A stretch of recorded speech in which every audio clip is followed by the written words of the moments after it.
Le film commence alors que Nathan Drake, un voleur professionnel à plein temps et barman à temps partiel, se trouve suspendu à des milliers de pieds au-dessus de la mer. Il est actuellement pris dans une chaîne de cargaison suspendue à l'arrière d'un avion. Nat utilise son incroyable agilité pour se remettre en sécurité. Mais alors qu'il pousse un soupir de soulagement, une voiture ancienne dévale la rampe de sortie et le heurte. Le jeune homme est sur le point de tomber dans le vide lorsqu'une main surgit pour l'attraper. La scène bascule brusquement dans un flashback, 15 ans plus tôt, à Boston. Un jeune Nat est suspendu au balcon d'un musée. Il aurait fait une chute mortelle si son frère aîné, Sam, ne l'avait pas sauvé. On apprend que les deux frères tentent de voler la carte originale de l'expédition de Ferdinand Magellan au Musée national de Boston. Selon certaines histoires de cette époque, le voyage de Magellan autour du globe avait pour but de trouver un trésor caché en or. Magellan n'est jamais rentré chez lui, ce qui signifie que le trésor est encore quelque part. Il devient évident que Sam prévoit d'utiliser la carte pour localiser cet énorme trésor.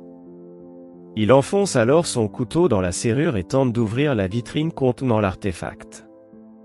Soudain, les alarmes se déclenchent et les deux frères sont pris sur le fait. Ils sont rapidement ramenés à l'orphelinat où ils vivent. On découvre que c'est la 3e fois que Sam se fait prendre à voler. La sœur qui dirige l'orphelinat décide donc d'expulser Sam et de l'éloigner de son frère. Peu après, Nat se rend dans leur dortoir, mais il aperçoit Sam qui s'enfuit de l'orphelinat. Sam promet à son petit frère qu'il reviendra un jour, et les deux s'embrassent. Nous revenons ensuite au présent, où Nat, désormais adulte, travaille comme barman à New York. C'est un homme charmant, extrêmement habile à dérober les affaires des gens sans éveiller de soupçons. Nat donne un bon exemple de son talent en servant une riche cliente. Il la distrait en lui proposant un briquet, puis lui vole un bracelet en diamant. Non loin de là, un chasseur de trésors chevronné nommé Victor Sullivan observe attentivement toute la scène. Il approche Nat peu après et lui propose de participer à une expédition à venir. Ce dernier décline l'offre et demande poliment à Sully de quitter le bar. Cependant, Nat découvre rapidement que l'inconnu a subtilisé le bracelet dans sa poche arrière et laissé une carte de visite à la place. Après son service, Nat se rend à l'adresse indiquée sur la carte, qui s'avère être l'appartement de Sully. Au cours de leur conversation, Sully révèle qu'il s'attendait à voir Nat et lui montre où il a caché le bracelet. Nat s'en empare immédiatement et s'apprête à partir, mais il aperçoit quelque chose qui le surprend, l'exemplaire original de la carte de Magellan, placé dans un coin de la pièce. Sully révèle alors qu'il travaillait avec Sam et sait que Nat est son frère. Cela lance une discussion sur le voyage de Magellan et le financement par les Moncada. Cette famille aristocratique a été impliquée dans plusieurs atrocités au cours de l'histoire. Sully ajoute que Sam l'a aidé à voler le journal d'Eduardo Elcano, capitaine du navire de Magellan. Ce journal contient des récits du voyage et de nombreux indices pouvant conduire au trésor caché. Finalement, Sully propose à Nat de rejoindre la quête, une opportunité que ce dernier ne peut refuser. Le lendemain, Sully dévoile la première étape de leur plan, acquérir une ancienne croix dorée, l'une des 2 clés nécessaires pour trouver le trésor. Il possède la première, et la seconde est mise aux enchères dans un musée de New York. Sully sait que Santiago Moncada, l'aîné de la famille Moncada, essaiera de l'acheter car c'était autrefois un héritage familial. Nat doit désactiver le réseau électrique du musée pendant que Sully se charge de voler la croix. Quelques jours plus tard, ils se rendent aux enchères. Tout semble sous contrôle jusqu'à ce que Sully remarque Gio Braddock, une mercenaire impitoyable travaillant pour Moncada. Malgré cela, Nat accède à la salle de contrôle mais se fait surprendre par un garde écossais costaud. Pendant ce temps, Sully doit gagner du temps en surenchérissant contre Moncada, bien qu'il ne puisse rivaliser financièrement. Nat finit par créer une diversion, permettant à Sully de voler la croix et de s'échapper. La deuxième étape de leur plan les conduit à Barcelone, où il rencontre Chloé Frazé, associée de Sully, qui possède la seconde croix. Cependant, Chloé ne leur fait pas confiance et vole l'artefact avant de s'enfuir. Nat réussit à la convaincre de coopérer, car il possède le journal d'Elcano. Les indices les mènent à l'église Sainte-Marie-du-Pin, où il découvre un passage secret sous l'autel, déverrouillé par les deux croix dorées. Cependant, le journal d'Elcano parle de deux chemins, l'un menant au paradis et l'autre à l'enfer. Cela signifie que l'équipe doit trouver un tunnel qui peut être ouvert à la fois depuis le sous-sol et depuis la surface, simultanément. Ainsi, Nat et Chloé s'aventurent dans le passage souterrain pendant que Sully part dans la rue à la recherche de l'autre ouverture. Ils décident d'utiliser une application de géolocalisation pour suivre leur position mutuelle en temps réel. Après un moment d'exploration, Chloé et Nat découvrent une crypte qui se termine par une trappe. Ils utilisent leur croix dorée pour tourner la serrure sur la trappe, mais les choses deviennent rapidement effrayantes. Tout l'espace commence à se remplir d'eau provenant de la fontaine située juste au-dessus de la crypte.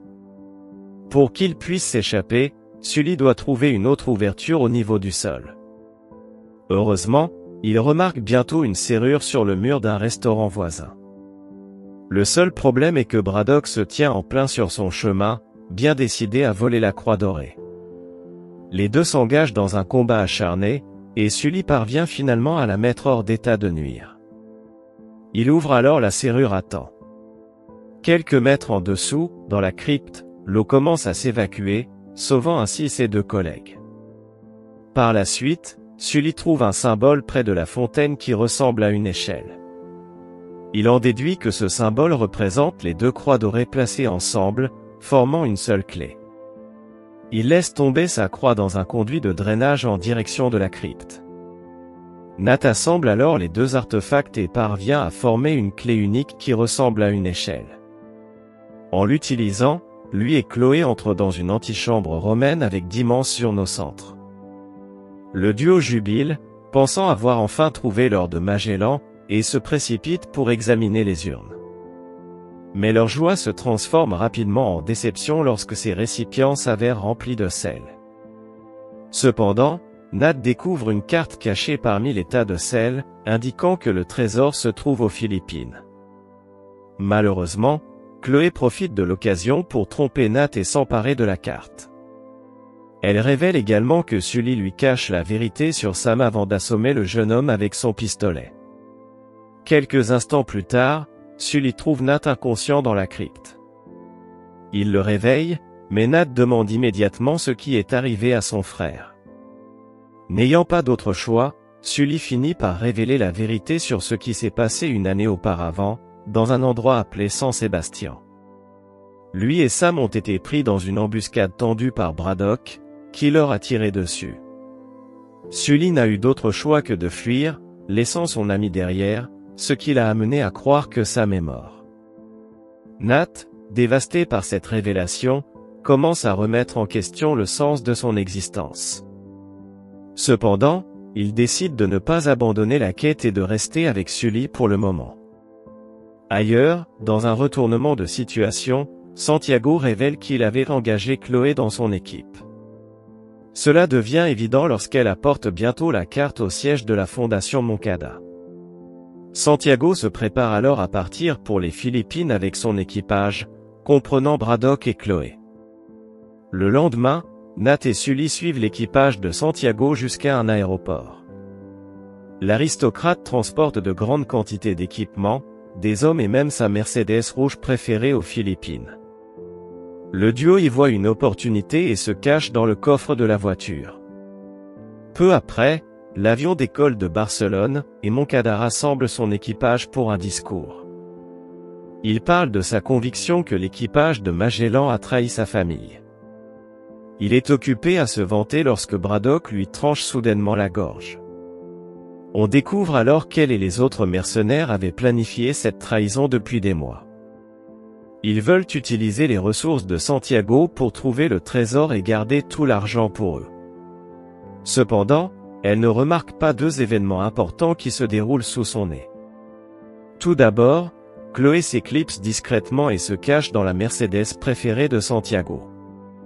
Ensuite, Sully et Nat sortent du coffre de la voiture pour déjouer tout le plan. Les deux hommes mettent finalement la main sur la carte tandis que les hommes de Braddock cherchent Chloé. Nat ouvre ensuite les trappes de chargement, faisant tomber les énormes caisses d'équipement hors de l'avion.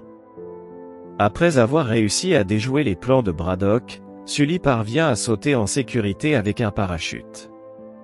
Nat, quant à lui, reste accroché à une cargaison traînant derrière l'avion. À ce moment-là, le film revient à la première scène, où Nat parvient de justesse à se remettre en sécurité. Il pousse un soupir de soulagement, juste avant que la Mercedes rouge ne roule droit sur lui. La voiture, Nat et Chloé tombent alors vers la mer à une vitesse effrayante. Heureusement, Nat et Chloé parviennent à mettre leurs différends de côté et à collaborer.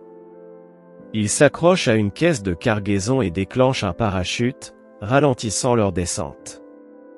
Peu après, ils atterrissent dans la mer et nagent jusqu'à une île voisine des Philippines. Cette nuit-là, le duo réserve une chambre dans un complexe touristique et tente de déchiffrer la carte. Malgré plusieurs heures d'efforts, ils ne parviennent pas à localiser précisément le trésor. Épuisée, Chloé décide d'aller se coucher. Seul, Nat élabore une nouvelle stratégie.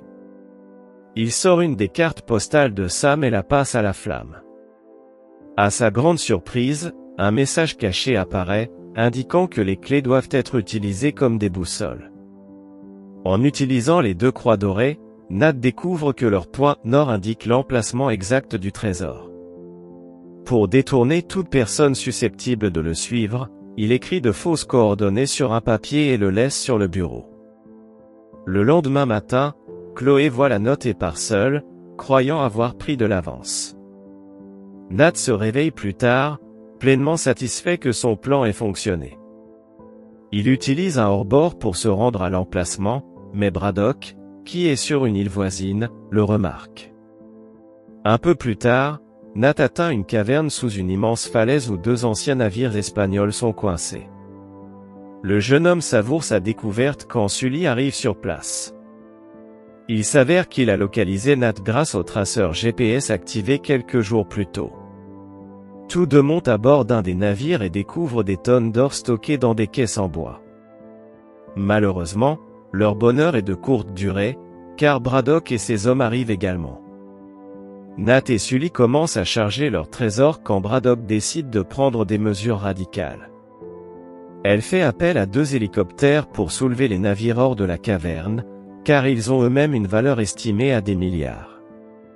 N'ayant pas d'autre choix pour s'échapper, Sully grimpe à bord d'un des hélicoptères et neutralise les hommes de main de Braddock. La redoutable ennemie s'en rend compte et ordonne à ses hommes de l'attaquer. Pendant ce temps, Nat combat sur le navire pendant que Sully tente de manœuvrer le bateau pour éviter de grandes falaises. Le duo est en mauvaise posture face à la supériorité numérique écrasante des hommes de Braddock. Cependant, Sully parvient à attirer un hélicoptère ennemi contre une falaise, ce qui détruit le deuxième navire en morceaux. Après avoir perdu la moitié de l'or dans cet incident, Braddock tente de s'en prendre directement à Nat. Celui-ci reconnaît le danger et tente de grimper du navire vers l'hélicoptère. Malheureusement, Braddock saisit ses jambes avant qu'il n'atteigne la cabine. Sully, observant la scène, se retrouve face à un dilemme, sauver Nat ou s'enfuir avec le sac rempli d'or qu'il avait subtilisé. Finalement, il lance le sac d'or sur Braddock, la faisant tomber dans l'océan. Il remonte ensuite Nat à bord, et le deuxième navire s'écrase sur Braddock, la tuant sur le coup. Alors que les gardes-côtes philippins approchent de l'épave, Nat et Sully s'envolent. Le jeune homme révèle qu'il a réussi à sauver quelques lingots d'or et bijoux dans ses poches. Tandis qu'ils célèbrent leur victoire, ils aperçoivent Chloé sur un hors-bord se dirigeant vers les fausses coordonnées laissées par Nat. À la fin du film, la scène change et montre une prison où Sam, toujours vivant, écrit une autre carte postale à Nat.